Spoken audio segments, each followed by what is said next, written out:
Сайнцхан үзэгчдээ хобби нэвтрүүлгийн шинэхэн дугаар эхлэхэд бэлэн болсон байна.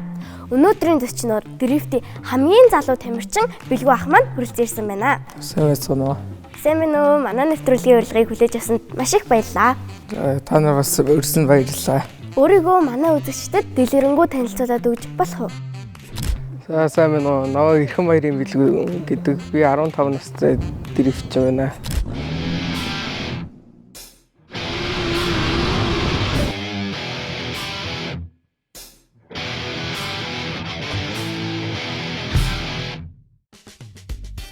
Тэгвэл яагаад заавал дрифтийг сонгож хичээлсэн юм бол? Анх яг дрифтийг сонирхож эхэлсэн гэвэл 19 онд аавтайгаа хамт Оросын албаны улс руу явсан. Дрифтийн тэмцээн манай аав маань орсон. Тэгэл аавыгаа дагаж явал чи нэлээ хөр 10 онд баха. Аавыгаа дагаж явал яг дрифт спорт ямар байдаг вэ гэдгийг утгаар мэдэрсэн. Тамирчтай ээж сууж. Тэгэл тэр чинь гадаадын тэмцээн болохоор илүү амар хүмүүс нь илүү уур чадвартай, машин илүү хүчтэй. Манай аав маань тэр тэмцээн зориулж машин энэ гаргаад хүчтэй байсан. Машин хүчтэй хурд амар. Тэгэл ер нь дрифтэн сонирхолтой болж ирсэн дээ. Яг дрифт, яг энгийн машин унах хоёрын яг ялгаа нь юу юм бэ? Энгийн машин унах чинь зүгээр замын хөдөлгөөнд ороод зүгээр ингээд л унаа явна. Дрифтлэгч болохоор ингээд шарваад одоо адреналин ялгарлал гоё. Болсон гоё дурлж байгаа юм бол угаасаа зөрөгтэй байна. Тэгээ хэр амарч байсан хамаагүй зөрөгтэй байдаг. Хэл хэрэгтэн боловсралтай зөрөгтэй үнэлэх тийм байвал гоё шүү дээ. Ингээд дрифтер хичээлэхэд ингээд ямар зүйлсийг бэлтгэсэн байх ёстой вэ? За дрифтийн фишинг гэвэл тэгэл дотроос ахуулаад машин дотроо хамгаалтын каркастай байх ёстой. Төмөрн каркас. Тэгэл хамгаалтын суудл бүс энтер гэл яг дрифт зориулсан бүс энтертэй байх хэвээр касктайгаа. За тэгээ миний машин бол Toyota Mark 2 гэдэг машин байгаа. Гаднах боди нь бол Kazamaгийн бодитой. Teknova брендийн дрифтийн яг зориултын дугуйтай. Тэгээ Race гээд ийм оботтой. Агнад гэвэл одоо манай дрифтийн спортыг одоо спонсорлдог компани байгууллагуудын лого ах хэвээр өөрийнхөө нэр байх хэвээр хувийн дугаар байх хэвээр клубийнхаа бас логог тавих хэвээр. Миний машины доторх дрифтийн зориултын уралдааны өрүүлтэй Nardi брендийн хамгаалтын каркас спорт суудал хамгаалтын одоо яг уралдааны одоо зориулттай бүс байгаа. Дрифт нь одоо хийж болох одоо бүх ил тоногуудыг хийсэн дрифттэй зориулагдсан юм шиг байгаа. Анх эхлэхдээ өөр зүгээр сток энгийн машинаар дрифтэлж хийсэн. Энэ машины болохоор 8 сарын ихэр авсан. Ямар нэгэн тэмцээн зохиогддог уу? Тий. Жил болон цоврал тэмцээнүүд зохиогддог. Энэ жил 5 цоврал тэмцээн зохиогдод сая 9 сарын 6-нд сая хамгийн сүүлийн тэмцээн final round дууссан өндөрлсөн. Та оролцсон уу? Тэгээ би оролцсон сүүлийнхээ тэмцээнд. Шүүгийн 8 хүртэл яваад тасагдсан. Техникийн асуудал эсэлж. Ингээд яг тэмцээнд ороход ийм нэг сандрал байдаг шүү дээ. Яг тийм сандралаа яаж дарсан бэ? Тэл зүгээ бод тайвшруулаад багштайгаа сайн ярилцж авч байгаа. Тэгээ гүнзгий авсгаа авч байгаа л зүгээр л. Яг дэлхийд насны хязгаарлалт нь ямар байдаг вэ? Дэлхийд бол спорт хэмжээлд насны хязгаарлалт байхгүй. Би бол одоо угаасаа Монголын хамгийн залуу тамирчин. Ер нь бол надаас залуу хүн гэж байхгүй. Сая энэ жил 7 настай Хятадаас 7 настай дрифтчин тамирчин ирж оролцсон. Power Expo-гийн тэмцээн болдог. Нэр 7 настай тамирчин ирж оролцоод тэгээд би тэр хүүхдийг хараад ер нь тэ насны хязгаарлалт байдгүй юм шиг байна гэж бодоод тэгээд ер нь энэ жилээс дрифтэлж эхэлсэн дээ. Энэ манай аавын комбинзон. Энэ одоо Оросын албаны улсынх нь одоо дрифтийнх нь юу вэ? RDS гэдэг. Тэгээд Монгол улсынхаа түүхтэй олон улсын тэмцээнд одоо FIA-гийн стандартын хувцсыг өмсөж орох ёстой. FIA-гийн стандарт одоо гал хамгаалахад ийм материал. За энэ каск маань бол яг уралдааны машины зориултын ийм каск байгаа. FIA-гийн стандартынхаа тий. Манай аав маань энийг бүх тэмцээнд дээр оролцдог. Яг энэ дрифтийн тэмцээн хаана болд юм бэ? Дрифтийн тэмцээн цаашаа 22-ын зам зогсоол дээр болно. Тэгээ манай Монгол 63-ийн зам дээр бас болно. Би Монгол 63 рейсийн клубт хамаардаг. Манай аавын маань Монгол 63 рейсгээ замынх нь тийм клуб байгаа. Оо бас тийм дрифт хийдэг замтай юм. Тийм манай Монгол 63-ч ер нь Монголын хамгийн анхны дрифтийн тойрог зам байт. За одоо хэдүүл хамтдаа дрифт хийцгээе.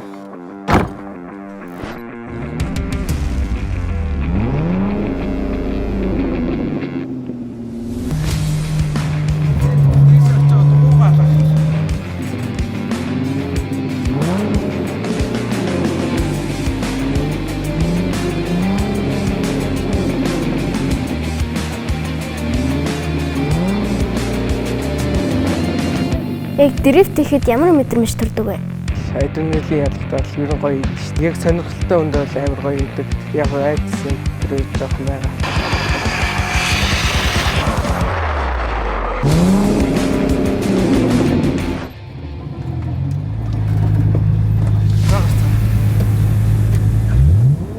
Та өөр хоббитэй байсан уу?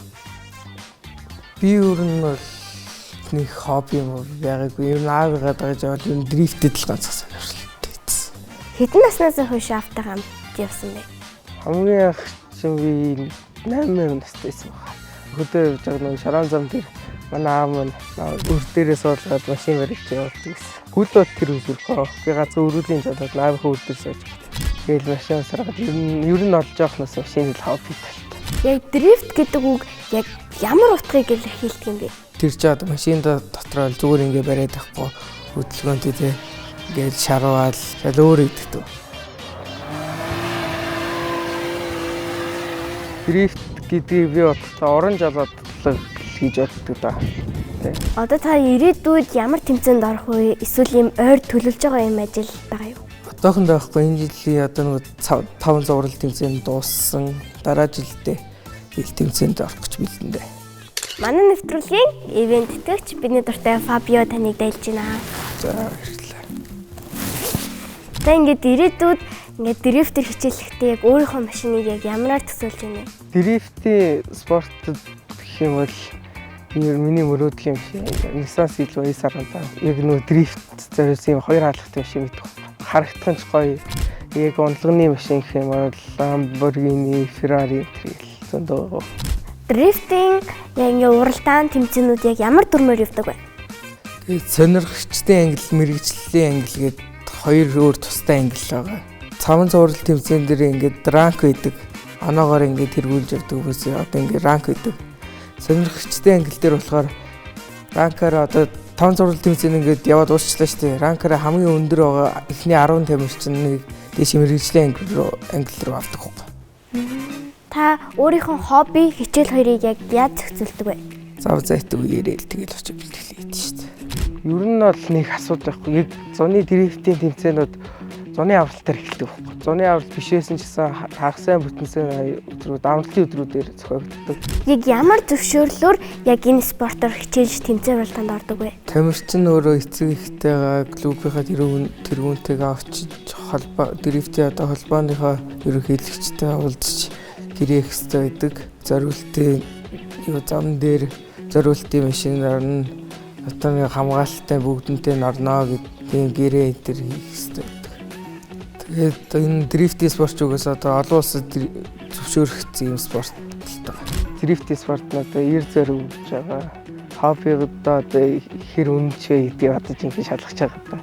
Энэ спортыг өөрийн хобби болгохыг одоо зорж байгаа хүмүүстэд та юу гэж зөвлөх вэ? Дрифтийн спортод хоббитэй үнэхээр хоббитай бол тэгээ ороход бол бодлоо ямар ч тийм болохгүй гэсэн хууль энтер бол байхгүй танаас тэгээ амжилт хүсье ял гэж. Та багшийн тухайд яриад өгч болох уу? За манай багш бол Төмбаяр Батбачир гэдэг юм байдаг юм. 2019 оны Монгол улсын дрифтийн авраг байдаг. Манай аавын маань сайн найз. Манай багш маань тэгээ сая энэ 6 сарын 1 дунд орох бодлоо засварлалтгүй надтай бэлтгэлийг надтай өнөдөр болгох яваал. Намаа бэлтгэх тэгээ багштай их баярлалдаг. Таны ирээдүйн мэргэжил яг таны одоо байгаа юм дрифтийн спортоор хичээлдэг хоббитэй холбоотой юу? Энэ бол байхгүй барилгын инженер л болно гэж боддог. Яагаад? Манай гэр бүлийнхэн ер нь бүгдээрээ л барилгын инженерүүд идэг. Хоббиг бол хаяхгүй үргэлжлүүлээл байж лээ. Том болоод Барилгын инженер болж гадаад сурч төгсч ирчээд одоо гоё чимэглээд гоё барилгад барьж бодчих шүү дээ. Та хоббигоороо ийм олон улсын тэмцээнд оролцох ийм одоо мөрөөдөл байгаа юу? Байлгүй яг уу. Би ч одоо тэгээ Монгол улсынхаа мэрэгжлийн англи руу орчоод мэрэгжлийн ангилдаа тэмцээн оролдоондоо сайн ороод байвал тэгээд юу гадаад руу тэмцээнд лөө явъя л гэж боддог та. Яг энэ спортоор таны ийм хүндэлтэй гүлгэр жишээ авдаг тамирчин байгаа юу? За энэ спортоос бол миний хамгийн хөлгөр дүрэл авдаг тамирчин ах маань бол Саран цогтгийн манай клубын ах байгаа. Тэгээд гадаадын тамирчдаас бол Конор Шайнахын гэдэг тамирчин байгаа. Тэр ахын тэгэл явдлан гоё. Өөр ер нь амар сайн явдаг. Одоо дэлхийд ер нь бол хамгийн сайн явдаг хүмүүсийн нэг л гэж боддоо шүү дээ. Таны одоо гэр бүлийнхэн энэ спортыг яг яаж хүлээж авсан бэ? Манай гэр бүлийнх ч угаасаа дэмждэг. Манай аав ах хоёр анх дрифт руу орж байхад ер нь дэмжиж ийсэн. Ер нь манайх ер нь дрифт спортын гэр бүл гэж боддог. Ер нь бол намайг байнга л дэмждэг дээ. Ээжтэй баярлалаа, хайртай шүү л гэж хэлээ та. Би хоёр эмэгтэй дүүтэй. За манай хоёр дүү нэг нь жоохон баг дүү нь 6 настай ер нь нэг ойлгохгүй. Тэгэл том дүү нь ер нь бас аавыгаа дагж явдаг байсан. Дрифтийг бол нийлээ бас мэдж байгаа. Намайг бас зөндөө дэмждэг. Яг энэ спортоор хичээлэхэд таны аав яг юуг захидаг вэ?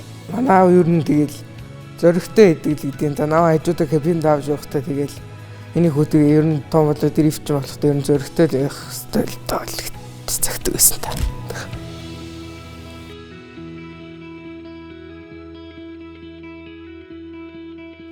Манай нэвтрүүлгийн урилгыг хүлээж авсанд маш их баярлалаа.